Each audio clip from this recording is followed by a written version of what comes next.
Hello বন্ধুরা, তোমরা সবাই কেমন আছো? আশা করি সবাই ভালো আছো। তো ফাইনালি আমি এখন রেডি হচ্ছি। তো আজকের ভিডিওটা সম্পূর্ণ অন্যরকম হবে। তো আজকে কোনো রান্নার রেসিপি থাকবে না। আজকে আমি আমার বাড়ি থেকে 2 কিলোমিটার দূরে বেড়াতে যাব। তো তো দেখো, আমি রাস্তাতে বেরিয়ে পড়েছি। আর আগে বলেছি কারি পাহাড়ে গিয়ে আমি এমন কিছু দেখবো তা আমি কিন্তু ভাবতেই পারিনি। তো দেখো, এখানে একটা নিউ হসপিটাল হচ্ছে। তো এই হসপিটালটা এখনও উদ্বোধন হয়নি। তো আমি এই রাস্তা দিয়ে যাচ্ছি। তো ফাইনালি আমি টোটো পেয়ে গেছি। এরপর আমি টোটোতে করে আমি চলে যাব কারি পাহাড়ে। তো দেখতেই পাচ্ছ আমি টোটোতে করে যাচ্ছি, একটু তো সময় লাগবে। এরপরে ফাইনালি দেখো আমি হাটের কাছে পৌঁছে গেছি। তো এখন কোনো হাটে নেই, কারণ এই হাটটা মঙ্গলবারে শুধু বসে। প্রতি মঙ্গলবারে কিন্তু হাট বসে, এখানে সব কিছু জিনিসপত্র পাওয়া যায় এখানে। তো এরপরে আমি হাট দিয়ে বেরিয়ে এবার আমি চলে যাচ্ছি। তো পাহাড়ের রাস্তায় যাচ্ছি, তো টোটোতে যাচ্ছি, বুঝতেই পারছো একটু তো সময় লাগবেই। তো এরপরে অনেকটা চলে এসেছি। এরপরে আমরা প্রায় মন্দিরের কাছাকাছি চলেই এসেছি। তো দেখো ফাইনালি আমি নেমে গেছি টোটো। দেখো এরপরে আমি পাহাড়ের দিকে উঠে যাচ্ছি। তো পাহাড়ে গেটের সামনে দেখো আমি চলে এসেছি। তো এখানে গেটের সামনে দেখো মা ছিন্নমস্তিকা লক্ষ্মীনারায়ণের মন্দির আছে। এরপরে গেটের সামনে, এরপরে ওপরের দিকে উঠছি দেখো। এরপরে আমি সিঁড়িতে করে উপরে উঠে যাচ্ছি। তো দেখতেই পাচ্ছ অনেকগুলো সিঁড়ি। তো এই কালী পাহাড়ে ওঠার জন্য আমাদের 110টা সিঁড়ি ক্রস করে উঠতে হবে, তাই একটু সময় তো লাগবেই। তো দেখো আমি উঠে যাচ্ছি প্রায় মাঝামাঝি। তো আমি মাঝামাঝি উঠে গেছি। এরপরে তোমাদের সাইড থেকে দেখাচ্ছি, দেখো পাহাড়টা কীরকম লাগছে। তো সিঁড়িগুলো উঠতে একটু সময় তো লাগছে না। তো এই পাহাড়ের গেট কখন কখন খোলা হয়, আর মন্দিরে কটার থেকে কটা পর্যন্ত পুজো হয় সব কিছু বলবো। তো ভিডিওটা স্কিপ না করে শেষ পর্যন্ত দেখতে থাকো। তো দেখো বন্ধুরা, আমি তো একেবারে উঠতে পারছি না, তাই আমি মাঝের সিটে বসে বসে উঠছি। তো এরপরে আমি ফাইনালি উঠে যাচ্ছি। তো শাড়ি পরে উঠলে তো একটু অসুবিধাই হবে, বুঝতেই পারছো। তো এরপরে আমি উঠে যাচ্ছি। ফাইনালি আমি গেটের সামনে চলে এসেছি উপরে। এরপরে তোমাদেরকে আমি পুরোটা দেখাচ্ছি। তো দেখো বন্ধুরা, কত সুন্দর বসার জায়গা আছে। আর এটা হচ্ছে কালী মন্দিরটা। তো এখানেই কালী মা আছে। তো এরপরে আমি দেখো গাছগাছরা সব কিছু দেখাচ্ছি তোমাদেরকে। তো দেখতেই পাচ্ছ আমি উপর থেকে এটা দেখাচ্ছি। এরপরে দেখো আমি নিচে চলে এসেছি। তো নিচে এখানে লেখা আছে আই লাভ ঝালদা। তো এখান থেকে যদি তোমরা ফটো সেলফি তুলো তো খুব সুন্দর আসে। তো তাই আমি এখানে কিছু কয়েকটা ফটো সেলফি নিয়ে নিয়েছি। এরপরে আমি তোমাদেরকে দেখাচ্ছি যে চারপাশটা আর কি আছে। তো দেখো এখানে আমি আমার মতো একটুকু এনজয় মোমেন্ট করে নিয়েছি, যেহেতু এখানে খুব সুন্দর জায়গা। এখানে আলে তো সত্যি মনটা অনেক শান্তি শান্তি লাগে। তো সেটা এরপরে দেখো আমি সব থেকে উঁচুতে, মানে কালী পাহাড়ের উপরে আবার দুটো ছাদ আছে, ছোট ছোট দুটো ছাদ। তো আমি ছাদের উপরে উঠে যাচ্ছি। এরপরে ছাদের উপরে উঠে দেখাবো যে নিচটা কীরকম লাগে। তো চলো দেখো। তো দেখতেই পাচ্ছ যে আমি ছাদ থেকে নিচটা ভালো করে তোমাদেরকে দেখাচ্ছি ধীরে ধীরে। তো দেখো কত সুন্দর লাগছে। তো এটা হচ্ছে ঝালদা। তো দেখো এদিকে অনেকগুলো রাস্তা গেছে, এখান থেকে দেখে বুঝতে পারছো না, যেহেতু আমি অনেক উপরে উঠে গেছি। তো এরপরে ক্ষেত বেত সব কিছু এদিকে আছে। এরপরে দেখতে পাবে তোমরা নিচের দিকটা। তো দেখো এই পাহাড়ের জাস্ট নিচের দিকটা। তো এখানে অনেকগুলো বসার জায়গা আছে। এই জায়গাগুলো নিয়ে তোমরা এসে বসতে পারো। এখানে বিকাল বিকাল অনেকেই বেড়াতে আসে, আর বাচ্চারাও এখানে অনেক খেলাধুলা করতে আসে।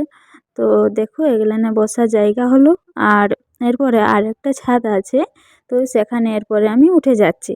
এই যে পাহাড়ের উপরে দুটো ছাদ আছে বললাম। তো এই দুটো ছাদের মধ্যে আমি আরেকটা ছাদও উপরে উঠে যাচ্ছি। এরপরে উপরে উঠেও দেখাচ্ছি যে এই ছাদ থেকে আর কি দেখা যায়। তো দেখো এই ছাদের উপরে আমি চারিদিকে একবার ভালো করে দেখে নিই। তো এই ছাদের উপর থেকেও ঠিক এরকমই দেখা যাচ্ছে, যে নিচ থেকে খুব সুন্দরই দেখা যাচ্ছে নিচেরগুলো। তো দেখো এখানে অনেক সোলার লাইট আছে, তো সোলার লাইটগুলোতে রাতের বেলা অনেক লাইট জ্বলে, তাই এগুলোকে দেওয়া হয়েছে।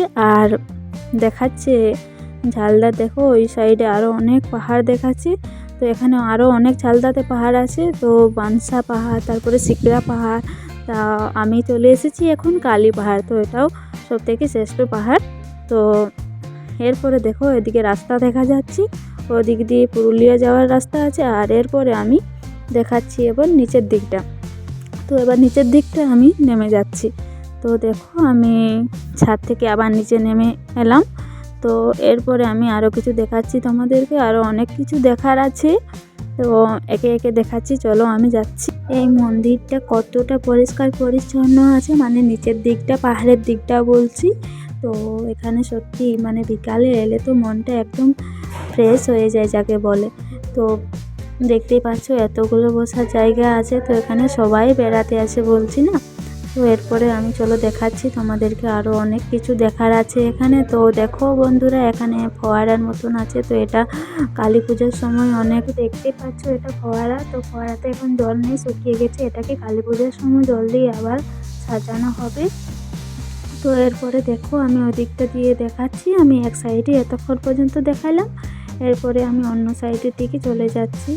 তো দেখো আমি একে একে হেঁটে হেঁটে যাচ্ছি, তো ধীরে ধীরে দেখাচ্ছি নিচের দিকটা। দেখো উপর থেকে নিচ থেকে ঘরগুলো কত ছোট ছোট লাগছে, দেখে মনে হচ্ছে কতটা উপরে উঠে গেছি। তো সত্যি পাহাড়টা অনেক উপরেই উঠে গেছি আমি, বুঝতেই পারছো। 110টা সিঁড়ি উঠে উপরে এসেছি, তার মানে একটু তো উঁচুতেই হবে, পাহাড় বলে কথা। তো সত্যি এখানে এসে অনেকটা ভালো লাগছে। আর এখানে তোমরাও পারলে একবার চলে এসো, এখানে অনেক সুন্দর জায়গা, এখানে অনেক অনেক কিছু দেখার আছে। এরপরে দেখো এটা হচ্ছে মা কালী মন্দির। এরপরে আমি দেখাচ্ছি যে এগুলো ওয়াশরুম হচ্ছে। তো এখন অবশ্য তালা লাগা আছে, এগুলো খোলা নেই, জানি না এগুলো খুলে কি না। তো এরপরে আমি দেখো মন্দিরের দিকে যাচ্ছি। তো মন্দিরে আবারও কটা সিঁড়ি আছে, একটু উপরে আছে মা কালী মার মন্দিরটা। তো এরপরে আমি উপরের দিকে উঠে যাচ্ছি। তো এখানে আমি চলে এসেছি বাচ্চাদের খেলার জায়গা দিকে। তো দেখো এগুলা বাচ্চাদের এক একটা মানে খেলার মোমেন্ট আর কি, কত সুন্দর করে সবকটা আছে সাজানো। এখানে বাচ্চারা এসে খেলে, তারপর দোলনা আছে, ওখানে দোলা যাবে। তো আমি উপর থেকে সব কিছু দেখাচ্ছি। তো কেউ হয়তো বা দোলছে, দোলনাটাতে আছে, দেখে বুঝতেই পারছো। তো এরপরে আমি নিচে নামবো। তো আমি এখানে পূজার সময়টা বলছি, যে এখানে গ্রীষ্মকালে মানে সকাল 8:30 থেকে 9:30 পর্যন্ত হয়, আর সন্ধ্যায় হয় 6টা থেকে 7টা পর্যন্ত। আর শীতকালেরটা বলছি, তো শীতকালে এখানে 9:30 থেকে 10:30 পর্যন্ত হয়, আর সন্ধ্যার দিকে 6:30টার দিকে হয়। তো এরপরে দেখো আমি নিচের দিকটা দেখাচ্ছি, এখানে দেখতে পাচ্ছ আমি জুম করে দেখাচ্ছি যে এখানে একটা রিসোর্ট দেখা যাচ্ছে। তো এই রিসোর্টটা হচ্ছে ঝালদা হিলভিউ রিসোর্ট, এখানে থাকার কোনো প্রবলেম হবে না। তো এরপরে দেখো, তো দেখতেই পাচ্ছ এখানে একটা তুলসী মন্দিরও আছে। আর এরপরে চলো দেখাচ্ছি আমি তোমাদেরকে পাহাড়টার নিচের দিকটা, মানে ওই রিসোর্টটার সামনের দিকটা। তো পরে আমি মা কালী মার মন্দিরের দিকে যাচ্ছি। তো দেখো এখানে আমি যাচ্ছি, তো আরও অনেক অনেক লোক এসেছে। তো ফাইনালি আমি মন্দিরের উপরে উঠছি। তো মন্দিরটা খোলা নেই যেহেতু, এটা আমি আলাদা সময় এসে পৌঁছে গেছি। তো দেখো এখানে তালা লাগা আছে মন্দিরটা। তো আমি একটু ঘন্টাটা বাজিয়ে এলি, কথাই বলে না মন্দির ঢোকার আগে ঘন্টা বাজাতে হয়, আবার বেরোনোর সময়ও বাজাতে হয়। তো আমি বনম টনম ভালো করে সেরে নিলাম। এরপরে আমি চারিদিকে দেখছি যে অনেক লোক এসেছিলো। তো এরপরে আমি বেরোনোর সময়ও কিন্তু আবারও ঘন্টাটা বাজিয়ে নিলাম, তারপরে কিন্তু আমি মন্দির থেকে নেমে পড়লাম। তো এরপরে আমি বাচ্চাদের খেলার জায়গাতে চলে এলাম। তো এখানে বাচ্চারা এলে খুব ফুর্তি এনজয় করে। তো দেখো আমি একটু ভাবছি যে বাচ্চাদের মতো একটু এনজয় করে নিই। তো সেই ছোটোবেলার কথা মনে পড়ে যায় বাচ্চাদের খেলনা জিনিসগুলো দেখে। তো দেখো আমি দোলনার দিকে তাকাচ্ছি বারবার, কিন্তু দোলনাটা আদৌ ফাঁকা নেই, মানে কেউ না কেউ এসে বসেই আছে, আবার অনেক বাচ্চা আসছে যাচ্ছে।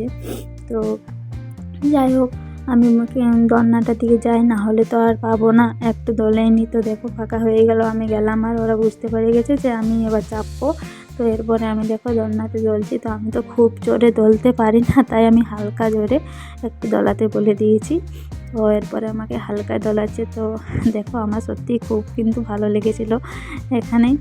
তো এরপরে আমার ফাইনালি দোলা হয়ে গেছে বাবা, আর আমি দোলতে চাই না। তো এখানে তো আমরা দোলে নিয়ে এখানে ফটো টটো করতে পারো। এই জায়গাটা কিন্তু খুব সুন্দর সুন্দর সেলফি ফটো আছে, এই জায়গাটা খুব সুন্দর। এই জায়গাগুলো নিয়ে আমি অনেক অনেক ফটো নিয়ে নিয়েছি।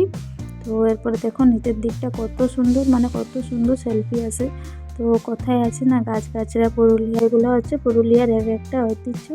তো দেখো শালপলাশের শিমুল বন কোথায় আছে, তো সেরকম খুব সুন্দর এখানে গাছপালায় ভর্তি হয়ে আছে। তো গাছগুলোর দিকে নামতে পারছি না, কারণ গাছগুলো পাহাড় থেকে অনেক নিচে তো নামতেই পারবো না, তাই আমি অনেকটা নিচের দিকে নামার চেষ্টা করেছি, কিন্তু নামতে পারিনি, তাই আমি গেলাম না। আর অনেক ঝোপঝাড় তো ছিল, আমাকে নামতেও দিল না। তো তাও তোমাদেরকে দেখাচ্ছি একটু ঝোপঝাড়গুলো, দেখো কি সুন্দর দেখাচ্ছে। আর দেখো একটা যে পাহাড় দেখাচ্ছে, তো ওই পাহাড়ে আবার অযোধ্যা পাহাড়ের রাস্তাও আছে। তো এটাতে খুব একটা সময় লাগে না এই রাস্তাটাতে গেলে। তো এরপরে চলো, আমি এই ঝোপঝাড়ের মধ্যে আবার একটা কী গাছ পেয়েছি, এটা আমি দেখাচ্ছি, কী জানি না এগুলো গাছ। তো আমি দেখে মনে হলো যে আমি এই গাছগুলো প্রথমবার দেখেছি। তো এরপরে আমি রিসোর্টটা তোমাদেরকে ভালো করে দেখাচ্ছি, দেখো। তো রিসোর্টটা ওই সামনেই আছে পাহাড়ের নিচে, এখানে কোনো অসুবিধা হবে না থাকার, যদি তোমরা কেউ বাইরের থেকে এসেও থাকো তাও কোনো প্রবলেম হবে না। তো এরপরে তো এখানে জায়গাটা যে এত সুন্দর, এখান থেকে তো বাড়ি যেতে মন চাইছেই না। তো দেখো কত সুন্দর লাগছে জায়গাটা, তো দেখে তোমাদেরও ইচ্ছে করছে নিশ্চয়ই একবার এখানে আসতে। তো এখানে একবার চলে আসুন। তো দেখুন এটা হচ্ছে রাম মন্দির। তো এই রাম মন্দির পাহাড়ের নিচের দিকটা পেয়ে যাবে, সিঁড়ির সামনেই আছে। এরপরে আমি নিচের দিকটা নামছি। তো জানি না, ওঠার সময় তো আমি অনেক কষ্টে উঠেছি, আমি যেরকম ওঠার সময় বসে বসে উঠেছি সেরকম আমাকে আবার বসে বসে নামতে হবে। তো কী আর করা যায়, আমাকে দেখে অনেকেই হাসাহাসি করছে, তবুও আমি কিছু বন্ধুরা ফাইনালি আমি নিচে নেমে গেছি। তো এই পাহাড়ের ভিডিওটি যদি তোমাদের ভালো লেগে থাকে তাহলে অবশ্যই একটা লাইক করে দিও। আর এই পাহাড়ের উপর যে মা কালী মায়ের মন্দির আছে তাও কেমন লেগেছে অবশ্যই কমেন্টে জানাও। আর যারা আমার চ্যানেলে নতুন হয়ে আছো তো তারা অবশ্যই সাবস্ক্রাইব করে দিয়ে পাশে থেকো।